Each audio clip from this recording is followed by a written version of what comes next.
Hello, everyone. Hello, everyone. Nice meeting you here. Coming often? X, are you okay? This is X, and he's a great guy, high IQ. He's a high IQ individual. Yeah, he's got this. Check out this cool chain he's got. So thank you very much. We had a busy day today. The king just left, and we've had a great discussion, terrific discussion concerning Gaza and everything else. We had discussions also about Saturday at 12 o'clock. It's going to be a big moment. We'll see what happens. I don't expect much happening with these people, but we'll see what happens. And we're going to be signing a very important deal today. It's Doge, and I'm going to ask Elon to tell you a little bit about it and some of the things that we found, which are shocking. Billions and billions of dollars in waste, fraud, and abuse. And I think it's very important. And that's one of the reasons I got elected. I said, we're going to do that. Nobody had any idea it was that bad, that sick, and that corrupt. And it seems hard to believe that judges want to try and stop us from looking for corruption, especially when we found hundreds of millions of dollars worth, much more than that, in just a short period of time. And we want to weed out the corruption. And it seems hard to believe that a judge could say, we don't want you to do that. Well, so maybe we have to look at the judges, because that's a very serious, I think it's a very serious violation. I'll ask Elon Musk to say a few words, and we'll take some questions. Elon, go ahead. Sure. So the at a high level, you say, what is the goal of Doge, and I think a significant part of this of presidency is to restore democracy. This may seem like, well, aren't we in a democracy? Well, if you don't have a feedback loop, okay, we'd have to, if you sorry. Tell you, gravitas can be difficult sometimes. If there's not a good feedback loop from the people to the government, and if you have rule of the bureaucrat, or if the bureaucracy is in charge, and then what meaning does democracy actually have? If the people cannot vote and have their will be decided by their elected representatives in the form of the president and the Senate and the House, then we don't live in a democracy, we live in a bureaucracy. So it's incredibly important that we close that feedback loop, we fix that feedback loop, and that the public's elected representatives, the president, the House, and the Senate, decide what happens, as opposed to a large unelected bureaucracy. This is not to say that there are good people who are in the federal bureaucracy, but you can't have an autonomous federal bureaucracy. You have to have one that is responsive to the people. That's the whole point of a democracy. And if you looked at this, if you looked at the founders today and said, what do you think of the way things have turned out? Well, we have this unelected, fourth unconstitutional branch of government, which is the bureaucracy, which has, in a lot of ways, currently more power than any elected representative. And this is not something that people want, and it does not match the will of the people. So it's just something we've got to fix. And then we've also got to address the deficit. So we've got a $2 trillion deficit, and if we don't do something about this deficit, the country's going bankrupt. I mean, it's really astounding that the interest payments alone on the national debt exceed the Defense Department budget, which is shocking, because we spend a lot of money on defense. But if that just keeps going, we're essentially going to bankrupt the country. So what I really would say is, like, it's not optional for us to reduce the federal expenses. It's essential. It's essential for America to remain solvent as a country, and it's essential for America to have the resources necessary to provide things to its citizens and not simply be servicing vast amounts of debt. And also, could you mention some of the things that your team has found, some of the crazy numbers, including the woman that walked away with about 30 million, right, et cetera? Well, we do find it sort of rather odd that there are quite a few people in the bureaucracy who have ostensibly a salary of a few $100,000, but somehow manage to accrue tens of millions of dollars in net worth while they are in that position, which is, what happened to USAID. We're just curious as to where it came from.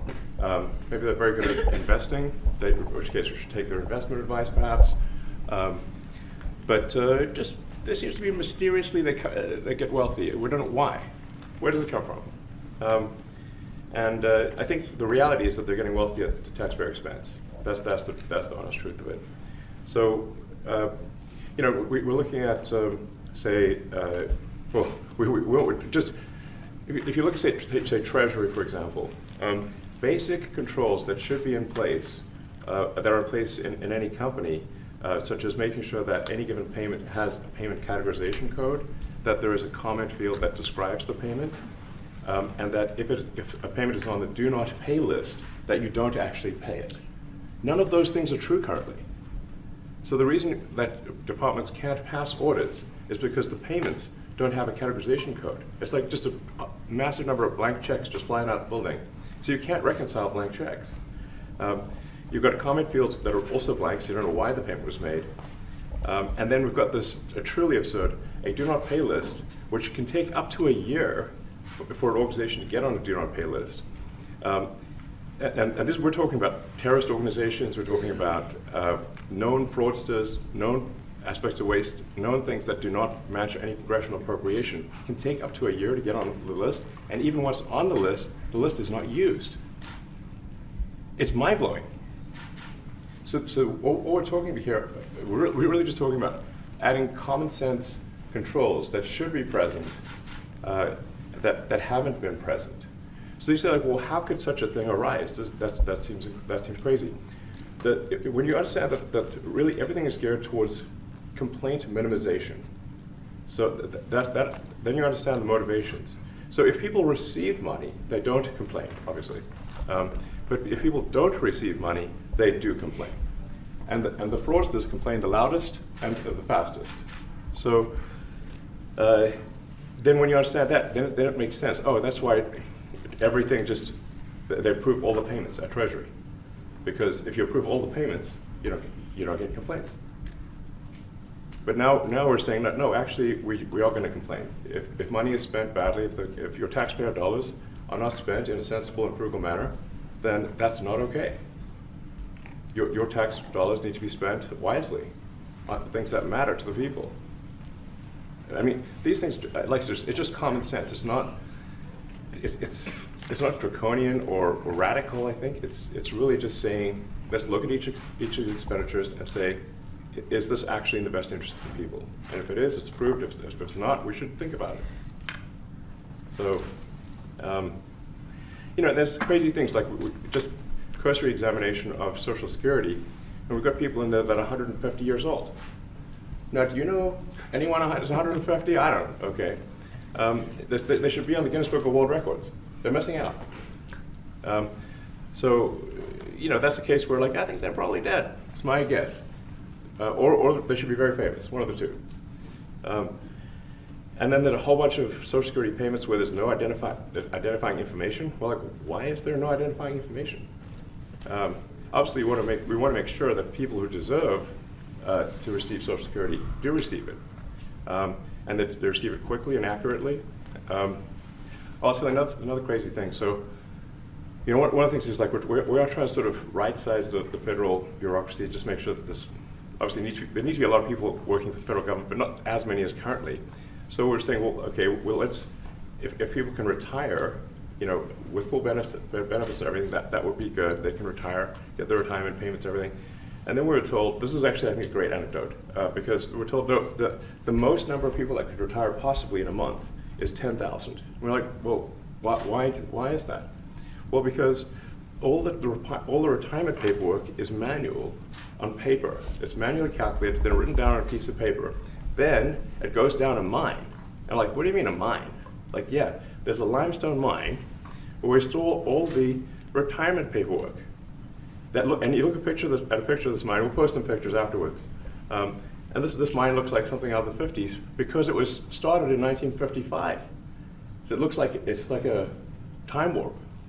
And then the speed, the limiting factor is the speed at which the mine shaft elevator can move determines how many people can retire from the federal government. And the elevator breaks down and then, sometimes, and then nobody can retire. Doesn't that sound crazy? There's like 1,000 people that work on this. So I think if we can take those people and say, like, you know what, instead of working in a mine shaft and carrying manila envelopes to, boxes in a mine shaft, you could do practically anything else, and you would add to the goods and services of the United States in a more useful way. So anyway, so I think that's an example. At a high level, if you say, like, how do we increase prosperity? Is we get people to shift from roles that are low to negative productivity to high productivity roles, and so increase the total output of goods and services, which means that there's a higher standard of living available for everyone. That's the actual goal. Everyone's very quiet. Your detractors, Mr. Musk. I have to what? Including a lot of Democrats. I have detractors? You do, sir. I don't believe it. Say that you're orchestrating a hostile takeover of government and doing it in a non-transparent way. What's your response to that criticism? Well, first of all, you couldn't ask for a stronger mandate from the public. The public voted. We have a majority of the public voting for President Trump. We won the House, we won the Senate. The people voted for major government reform. There should be no doubt about that. That was on the campaign. The president spoke about that at every rally. The people voted for major government reform, and that's what the people are going to get. They're going to get what they voted for. And a lot of times, people that don't get what they voted for, but in this presidency, they are going to get what they voted for. And that's what democracy is all about. Mr. Musk, the White House says that you will identify and excuse yourself from any conflicts of interest that you may have. Does that mean that you are, in effect, policing yourself? What are the checks and balances that are in place to ensure that there is accountability and transparency? Well, we actually are trying to be as transparent as possible. In fact, we post our actions to the Doge handle on X and to the Doge website. So all of our actions are maximally transparent. In fact, I don't think there's been, I don't know of a case where an organization has been more transparent than the Doge organization. So the kind of things we're doing are, I think, very, very simple and basic. They're not, what I mentioned, for example, about Treasury, just making sure that payments that go out, taxpayer money that goes out, is categorized correctly, that the payment is explained, that organizations on the do not pay list, which takes a lot to get there, that actually are not paid, which currently they are paid. These are not individual judgment decisions. These are about simply having sensible checks and balances in the system itself to ensure that taxpayer money is spent well. So it's got nothing to do with, like, say, a contract with some company of mine at all. But if there is a conflict of interest when it comes to you yourself, for instance, you've received billions of dollars in federal contracts, when it comes to the Pentagon, for instance, which the president, I know, has directed you to look into. Yeah. Are you policing yourself in that? Is there any sort of accountability check and balance in place that would provide any transparency for the American people? Well, all of our actions are fully public. So if you see anything, you say, like, wait a second, hey, that seems like maybe that's, that there's a conflict there. It's not like people are going to be shy about saying that. They'll say it immediately. Including you yourself? Yes. But transparency is what builds trust, not simply somebody asserting trust. So not somebody saying they're trustworthy, but transparency, so you can see everything that's going on. And then you can see, am I doing something that benefits one of my companies or not? It's totally obvious. And if we thought that, we would not let him do that segment or look in that area. If we thought there was a lack of transparency or a conflict of interest. And we watch that also. He's a big businessman. He's a successful guy. That's why we want him doing this. We don't want an unsuccessful guy doing this. Now, one thing also that Elon hasn't really mentioned are the groups of people that are getting some of these payments. They're ridiculous. And we're talking about billions of dollars that we've already found. We found fraud and abuse. I would say those two words as opposed to the third word that I usually use, but in this case, fraud and abuse. It's abusive because most of these things are virtually made up, or certainly money shouldn't be sent to them. And you know what I'm talking about. It's crazy. So, but we're talking about tens of billions of dollars that we've already found. And now a judge who's an activist judge wants to try and stop us from doing this. Why? Why would they want to do that? I campaigned on this. I campaigned on the fact that I said government is corrupt. And it is very corrupt. It's very, very, it's also foolish. As an example, a man has a contract for 3 months and the contract ends, but they keep paying him for the next 20 years, because nobody ends a contract. You got a lot of that. You have a contract that's a 3-month contract. Now, normally, if you're in a small, in all fairness, it's the size of this thing is so big. Yeah. But if you have a contract and you're in a regular business, you end the contract in 3 months. It's a consultant. Here's a contract for 3 months, but it goes on for 20 years. And the guy doesn't say that he got money for 20 years, They don't say it. They just keep getting checks month after month. And you have various things like that, and even much worse than that, actually, much worse. And I guess you call that incompetence, maybe. Yeah. It could be corruption. It could be deals made on both sides, where the guy gets the money, he kicks. I think there's a lot of kickback here. I see a lot of kickback here. There's a lot of kickbacks. A tremendous kickback, because nobody could be so stupid to give out some of these contracts. Yes. So he has to get a kickback. So that's what I got elected for, that and borders and military and a lot of things, but this is a big part of it. And I hope that the court system is going to allow us to do what we have to do. We got elected to among other things, find all of this fraud, abuse, all of this horrible stuff going on. And we've already found billions of dollars, not like a little bit, billions, many billions of dollars. And when you get down to it, it's going to be probably close to $1 trillion. It could be close to $1 trillion that we're going to find. That will have quite an impact on the budget. Yes. And you'll go to a judge where they handpick a judge, and he has certain leanings. I'm not knocking anybody for that, but he has certain leanings. And he wants us to stop looking. How do you stop looking? I mean, we've already found it. We have a case in New York where a hotel has paid $59 million, $59 million because it's housing migrants, illegal migrants, all illegal, I believe. And they were being paid twice the normal room rate at 100% occupancy. Unbelievable. So it's a racket. Mr. Musk, can I ask a question? Well, if I may sort of just going for the President's comments, at a high level, you say, well, what are the two ingredients that are really necessary in order to cut the budget deficit in half from $2 trillion to $1 trillion? And it's really two things: competence and caring. And if you add competence and caring, you'll cut the budget deficit in half. And I fully expect to be scrutinized and get a daily proctology exam, basically. Might as well just camp out there. So it's not like I think I can get away with something. I'll be scrutinized nonstop. But with support of the President, we can cut the budget deficit in half from $2 trillion to $1 trillion, and then with deregulation, because there's a lot of sort of regulations that don't ultimately serve the public good. We need to free the builders of America to build, and if we do that, that means I think we can get the economic growth to be maybe 3-4%, maybe 5%, and that means if you can get $1 trillion of economic growth and you cut the budget deficit by $1 trillion. Between now and next year, there is no inflation. There's no inflation in 26. And if the government is not borrowing as much, it means that interest costs decline.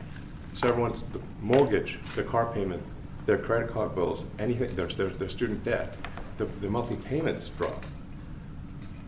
That's a fantastic scenario for the average American. I mean, imagine they're going down the grocery aisle and the prices from one year to the next are the same, and their mortgage, all their debt payments dropped.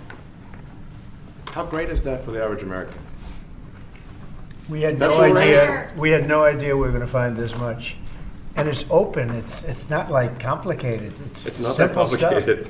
It's just a lot of work. Yeah. You can't believe it. A lot of work, a lot of smart people involved. Very, very smart people. But you're talking about anywhere, maybe 500 billion. It's crazy the kind of numbers you're It is really talking crazy. about. You know, normally when you're looking at something, you'll find you're looking for 1 out of 100. Here, you're almost reversing it. You look for one that's good, Yeah. and you can look at the title, and you say, why are we doing this? Why are we doing that? And the public gets it. You know, the public gets it. You've seen the polls. The public is saying, why are we paying all this money? This for years, this has gone on. Mr. Musk, President you Trump, said on- the Senator- Yeah, go ahead. Wait, go ahead. Senator Rand Paul today said that Doge cuts will ultimately need a vote in Congress. Do you agree with that? Is that the plan? I really don't know. I know this. We're finding tremendous fraud and tremendous abuse. If I need a vote of Congress to find fraud and abuse, it's fine with me. I think we'll get the vote, although there'll be some people that wouldn't vote. And how could a judge want to hold us back from finding all of this fraud and finding all of this incompetence? Why would that happen? Why would even Congress want to do that? Now, Congress, if we do need a vote, I think we'd get a very easy vote because we have a track record now. We've already found billions of dollars of abuse, incompetence, and corruption. A lot of corruption. If a judge does block one of your policies, part of your agenda, will you abide by that ruling? Will you Well, comply I with that always order? abide by the courts, and then I'll have to appeal it. But then what he's done is he's slowed down the momentum. And it gives crooked people more time to cover up the books. You know, if a person's crooked and they get caught, other people see that, and all of a sudden it becomes harder later on. So, Yeah. the answer is I always abide by the courts, always abide by them, and will appeal.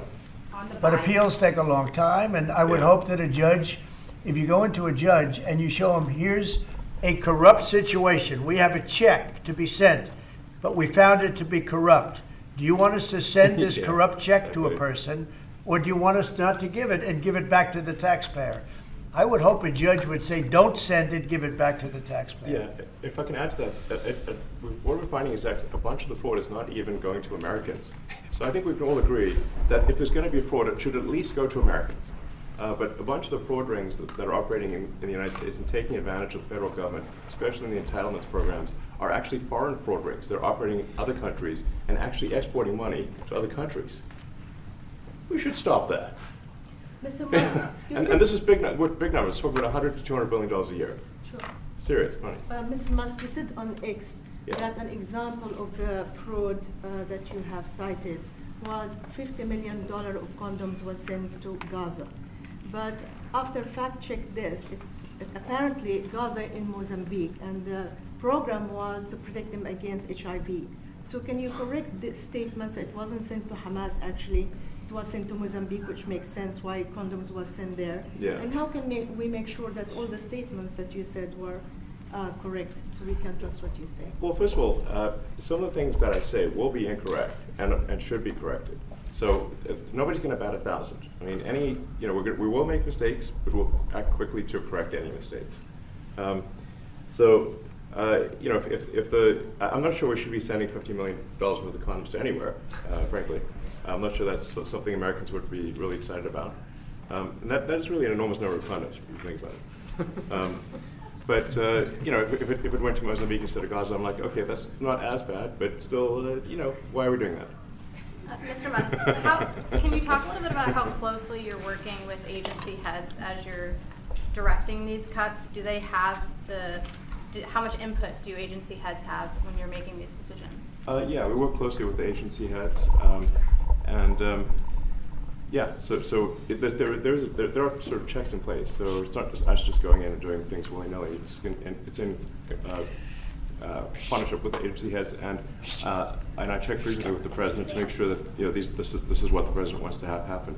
So we talk almost every day, and I double check things to make sure, is this something, Mr. President, you want us to do this? Then we'll do it. USAID has been one of your main targets. Are you concerned at all that some of the cuts or that shutting that agency altogether may lead to diseases or other bigger problems starting in other countries that then come to the United States? Yeah, so that's an interesting example. So that's something where we work closely with the State Department and Secretary Rubio. And we have, for example, turned on funding for Ebola prevention and for HIV prevention. You left that, you said? Yes, correct. And we are moving fast, so we will make mistakes, but we'll also fix the mistakes very quickly. Do you see it as a worthy cause, USAID? I think that there's some worthy things, but overall, if you say what is the bang for the buck, I would say it was not very good. And there was far too much of what USAID was doing was influencing elections in ways that I think were dubious and do not stand the light of day. I mean, just as a follow-up to the Pentagon contracts, if you have received billions of dollars in contracts from the Pentagon, and the president's directing you to look into the Department of Defense, is Yes, that which we a definitely conflict of need to do and interest? are going to do at the president's request. Does that present a conflict of interest for you? No, because you'd have to look at the individual contract and say, first of all, I'm not the one, filing the contract. It's people at SpaceX or something who will be fighting for the contract.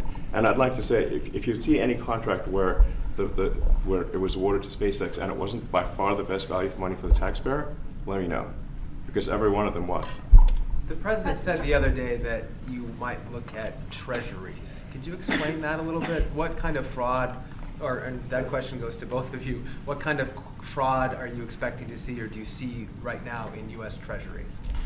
Yeah, I think you mean the Treasury Department as opposed to Treasury bills, or. You also referenced treasuries on Air Force Yeah, One the other night. go ahead. Well, as I mentioned earlier, really the first order of business is to make sure we're actually collecting. Sorry for this. I thought my son might enjoy this, but he's sticking his fingers in my ears and stuff. So it's a bit hard to hear sometimes. Hey, stop that. The stuff we're doing with Treasury Department is so basic that you can't believe it doesn't exist already.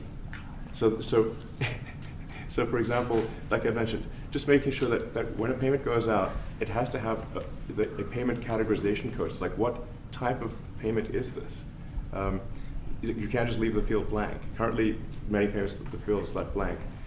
And you have to describe what's the payment for, some basic rationalization. That also is left blank. So this is why, the Pentagon, when's the last time the Pentagon passed an audit? I mean, a decade ago, maybe? I don't know, ever? Really? And we want to just, in order to actually pass audits, you have to have financial information that allows you to trace the payments. And once in a while, the Treasury has to pause payments if it thinks the payment is going to a fraudulent organization. If a company or an organization is on a do not pay list, we should not pay it. I'm sure you would agree. Like, if it's quite hard to get on that payment, the do not pay list, it means that this is someone that is just, it's like dead people, terrorists, known fraudsters, that kind of thing. We should not pay them. But currently we do, which is crazy. We should stop that. Many transactions. And by the way, hundreds, thousands of transactions like that. We have a big team. And for the sake of the country, I hope that the person that's in charge and the other people that report to me that are in charge are allowed to do the right thing, namely make sure everything's honest, legitimate, and competent. But we're looking at just, when you look at USAID, that's one. We're going to look at the military, we're going to look at education. They're much bigger areas. But the USAID is really corrupt. I'll tell you, it's corrupt. It's incompetent, and it's really corrupt. And I can't imagine a judge saying, well, it may be corrupt, but you don't have the right. You got elected to look over the country and to, as we say, make America great again, but you don't have the right to go and look and see whether or not things are right that they're paying or that things are honest that they're paying. And nobody can even believe this. Other people, law professors, they've been saying, how can you take that person's right away? You're supposed to be running the country, but we're not allowed to look at who they're paying it to and what they're paying. We have massive amounts of fraud that we caught. I think we probably caught way over a lot of billions of dollars already in, 2 weeks? Yes. And it's going to go to numbers that you're not going to believe. And much, as I said, much is incompetence and much is dishonesty. We have to catch it. And the only way we're going to catch it is to look for it. And if a judge is going to say you're not allowed to look for it, that's pretty sad for our country. I don't understand how it could even work. On the buyout program, can you personally guarantee that Which one? The buyout program, the offer to federal workers, Can you personally guarantee that the workers who opt in to resign now will be paid through Well, September? they'll get their money, but they're getting a good deal. They're getting a big buyout. And what we're trying to do is reduce government. We have too many people. We have office space. It's occupied by 4%. Nobody's showing up to work because they were told not to. And then Biden gave them a 5-year pass, some of them, 48,000 of them, gave them a 5-year pass, that for 5 years you don't have to show up to work. And let me tell you, this is largely, much of this stuff is because of Biden. It's his fault. He allowed this country, what he did on our border. What he did on our border is almost not as bad as what he did with all of these contracts that have come out. It's a very sad day when we look at it. I can't even believe it. But many contracts just extend, and they just keep extending, and there was nobody there to correct it. And that cannot be, I can't imagine that could be held up by the court. Any court that would say that the president or his representatives, like Secretary of the Treasury, Secretary of State, whatever, doesn't have the right to go over their books and make sure everything's honest. I mean, how can you have a country? You can't have anything that way. You can't have a business that way. You can't have a country that way. Hey, thank you very much, everybody. Thank you. All right, guys. Guys, let's go. Come on, guys. He's coming back tonight. Guys, come on. Mark Fogel will be at the White House tonight at about 10 o'clock. If you want to come over, you can say hello to him. Did the U.S. give anything in return? Not much. No, they were very nice. We were treated very nicely by Russia, actually. I hope that's the beginning of a relationship where we can end that war and millions of people can stop being killed. They've lost millions of people. They lost, in terms of soldiers, probably 1.5 million soldiers in a short period of time. We got to stop that war. And I'm interested primarily from the standpoint of death. We're losing all those soldiers. And they're not American soldiers, they're Ukrainian and Russian soldiers. But you're probably talking about 1.5 million. I think we got to bring that one to an end. Okay? Thank you. All right, Thank guys. you. Come on.